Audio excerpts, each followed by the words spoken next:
Нам сьогодні потрібна нова енергія, і пов'язані ці кроки, тільки вони пов'язані з посиленням нашої держави на різних напрямках.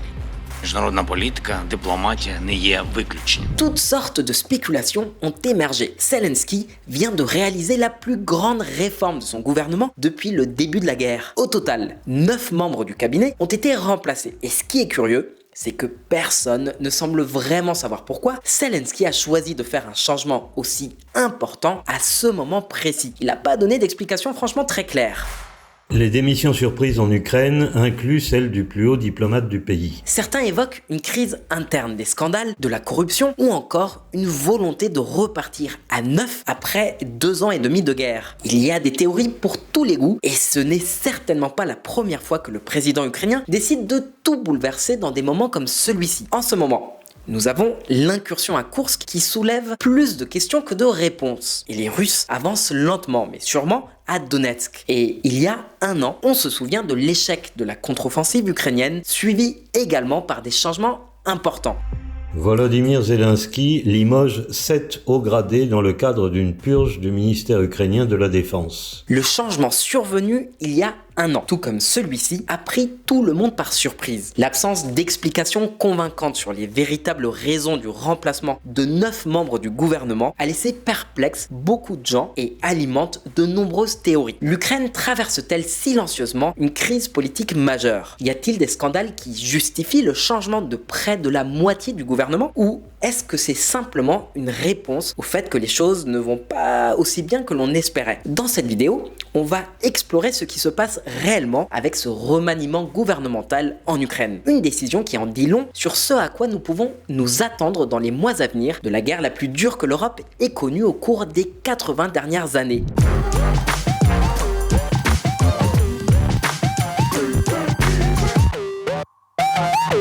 Ces dernières semaines, les démissions au sein du gouvernement ukrainien se sont multipliées.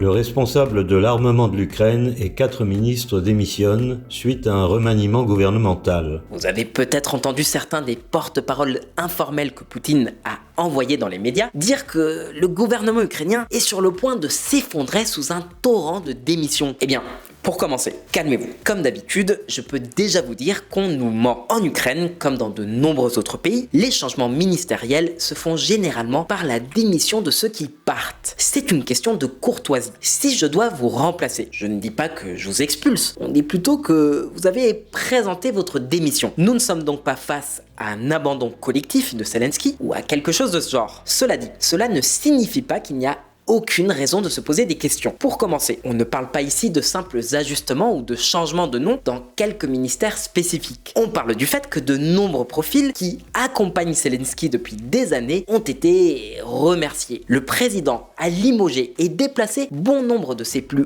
hauts ministres et vice-ministres, y compris certains des plus importants. C'est pourquoi certains disent que Zelensky essaie de faire la même chose que Poutine avec son ministre de la Défense, Sergueï Shoigu. Tu te souviens ou pas? Il y a quelques mois, on t'expliquait sur cette chaîne comment Poutine avait remplacé son fidèle Shoigu par l'économiste Andrei Belousov. On t'avait expliqué que l'objectif de ce changement était d'ajuster le ministère de la Défense pour renforcer et préparer l'économie de guerre. D'où l'idée de confier la défense à un économiste. La question est maintenant de savoir si l'Ukraine cherche à suivre cette même voie ou au contraire si l'on se dirige vers quelque chose de complètement différent. On va examiner tout ça de très près, mais je te le dis déjà, le plus surprenant a été le départ de 2 profils clés jusqu'à présent, Dmytro Kuleba et Oleksandr Kamyshin. On parle des anciens ministres des Affaires étrangères et des industries stratégiques. En gros, 2 des ministères les plus cruciaux pour l'avenir de la guerre du point de vue ukrainien. Et c'est pourquoi chez Diplo, on a analysé en détail ce qu'il se passe et voici notre avis sur la question.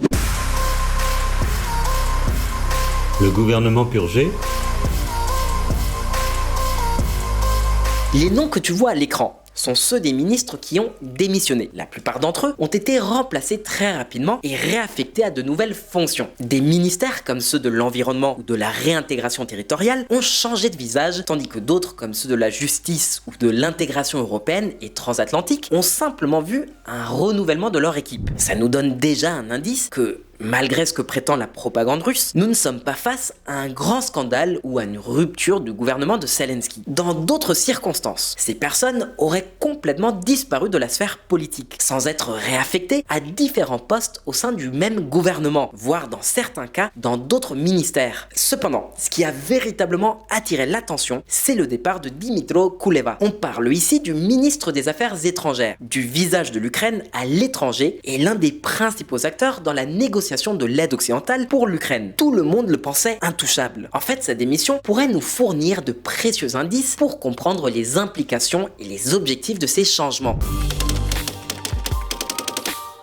Avant de t'expliquer pourquoi le président ukrainien a décidé de se séparer de Kuleba, parlons un peu de qui est exactement ce personnage. Kuleba est d'après Zelensky le visage le plus reconnaissable de l'Ukraine depuis le début de la guerre. Que ce soit en promouvant la candidature de l'Ukraine à l'Union européenne ou par ses nombreuses apparitions lors de sommets et sur les plateaux de télévision pour dénoncer les horreurs commises par la Russie dans son pays. Et bien sûr, Kuleba est aussi devenu un acteur clé de la résistance ukrainienne. Comment a-t-il réussi cela? Eh bien, grâce aux excellentes relations qu'il a tissées avec les États-Unis. I want to say here that we in Ukraine are absolutely grateful to the people of the United States of America for all the support that we, as the people of Ukraine, received from them. Kuleba a été l'un des grands alliés de Biden. Il en va de même pour le secrétaire d'État Antony Blinken. En fait, Blinken ne permet qu'à ses amis de l'appeler Tony, et Kuleba fait partie de ses privilégiés.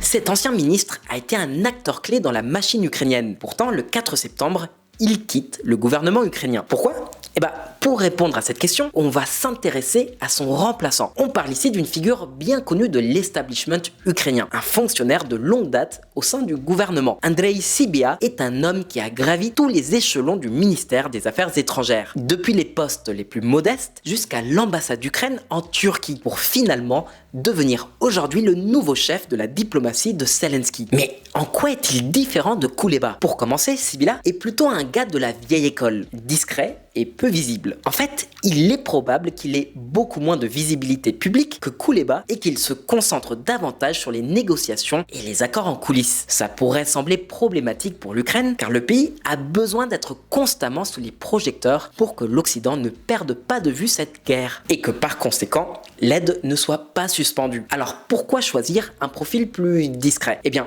tu te souviens des déclarations au début de la vidéo, celle où Zelensky dit vouloir renouveler les énergies de son gouvernement? Il se pourrait bien qu'il cherche non seulement une nouvelle énergie, mais aussi un nouveau branding, une nouvelle image. Pourquoi? Eh bien, en termes simples, les États-Unis auront un nouveau commandant en chef dans seulement 4 mois. Que ce soit Donald Trump ou Kamala Harris qui remporte la victoire en novembre prochain, le gouvernement ukrainien devra s'adapter à une nouvelle administration. Pour y parvenir, Zelensky pourrait chercher à modifier certains profils clés qui ont été étroitement associés à l'administration Biden. Il pourrait ainsi tenter de renouveler l'influence internationale de l'Ukraine avec de nouveaux visages pour une nouvelle époque.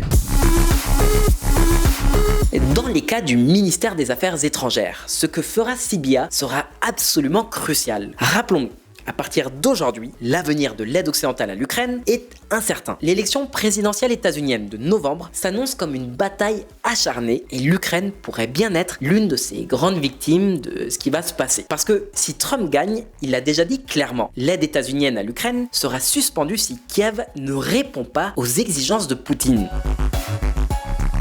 Le remplacement de Kuleba pourrait être une tentative de Zelensky pour décontaminer le ministère des Affaires étrangères de ses liens étroits avec l'administration Biden au cas où. D'une certaine manière, Zelensky l'a même reconnu publiquement. Zelensky a déclaré « Trump serait une tâche difficile, mais nous sommes des travailleurs acharnés ». Le travail dont parle Zelensky est précisément celui qu'ils ont peut-être déjà entamé. Pas nécessairement parce qu'ils pensent que Trump va gagner, mais juste par précaution. En fait, Zelensky rencontrera Biden plus tard en septembre. Et on parle aussi d'éventuelles réunions avec les équipes de Harris et de Trump. On s'attend également à ce que le nouveau ministre des Affaires étrangères, Sybiha, participe à ces réunions pour présenter aux candidats des projets pour l'avenir, y compris une éventuelle stratégie pouvant mener à un accord de paix. Mais pourquoi tout cela et pourquoi maintenant? Mais comme on l'a déjà mentionné dans l'une de nos récentes vidéos sur l'Ukraine, tout porte à croire que Poutine ne mord pas à l'hameçon de Koursk, du moins pas comme prévu. Comme tu le sais, une partie de la Russie est envahie depuis des semaines par l'armée ukrainienne. En temps normal, on pourrait s'attendre à ce que le Kremlin fasse tout pour retrouver la pleine souveraineté sur ce territoire, même si cela impliquait de détourner des forces d'autres fronts. Eh bien, s'il est vrai que Poutine a retiré des troupes et du matériel d'Ukraine pour envoyer des unités à Koursk, ses effectifs sont bien inférieurs à ce que l'on aurait pu prévoir. À part quelques soldats transférés du front de Kharkiv, la majorité des troupes et du matériel envoyés à Koursk ne proviennent pas du front de la guerre, mais d'autres régions de Russie. D'ailleurs, il s'agit principalement de recrues inexpérimentées dont la mission est essentiellement de freiner l'incursion ukrainienne, sans même tenter de reprendre le territoire pour l'instant. La stratégie russe actuelle consiste à construire des fortifications à 50 km à l'intérieur du territoire russe pour empêcher les Ukrainiens d'avancer davantage. Car malgré l'invasion de Koursk, la priorité pour Poutine reste l'Ukraine. En fait, il se pourrait bien que les Ukrainiens ne s'attendaient pas à une réaction aussi modérée, car la réalité est que les Russes continuent leur offensive dans le Donbass, où ils ont réussi à accélérer leur avancée sur le front de Donetsk. L'offensive russe dans la région ukrainienne du Donbass s'accélère. Des lignes de défense mal préparées et des rotations d'unités non coordonnées permettent à l'armée russe d'avancer plus rapidement dans la région de Donetsk. Comme ça s'est déjà produit après l'échec de la contre-offensive de l'année dernière, à chaque fois que les choses dans la guerre ne se déroulent pas comme prévu, Zelensky semble réagir en changeant de gouvernement.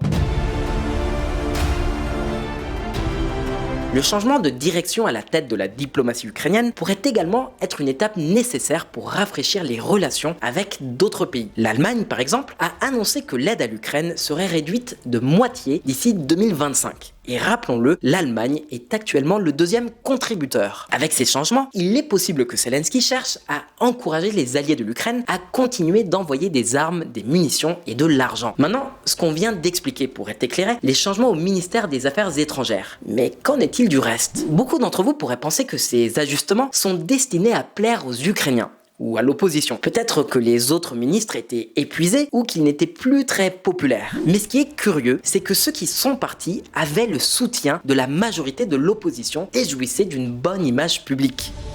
La seule chose que je peux dire, c'est que c'est un énorme gâchis. Nous ne comprenons pas pourquoi ils veulent changer ces ministres. Pourquoi doivent-ils partir alors que nous sommes satisfaits de leur travail? Solomia Bobrovska, députée du parti d'opposition Holos. Une grande partie du Parlement ukrainien, qui a malgré tout ratifié les démissions et les nouvelles nominations, partage également ce point de vue. La question est donc simple. Pourquoi le reste des changements ministériels? Eh bien, les amis, il est fort probable que tout cela soit lié au fondement même du gouvernement. Reste à l'écoute. Si Kouleba a effectivement été l'une des icônes de l'Ukraine sur la scène internationale, un autre personnage reconnu pour son travail est ce monsieur que vous voyez à l'écran. Alexandre Kamyshyn, jusqu'à récemment ministre des Industries stratégiques, est pratiquement un héros national pour les Ukrainiens. Kamyshyn a obtenu son poste ministériel en 2023 grâce à son rôle à la tête de la compagnie ferroviaire nationale ukrainienne, et ce, au moment le plus difficile possible, la première année de la guerre. Alors qu'a-t-il fait pour mériter ce statut de quasi-héros? Sous sa direction, la compagnie ferroviaire a maintenu ses services actifs, même au plus fort de l'invasion russe.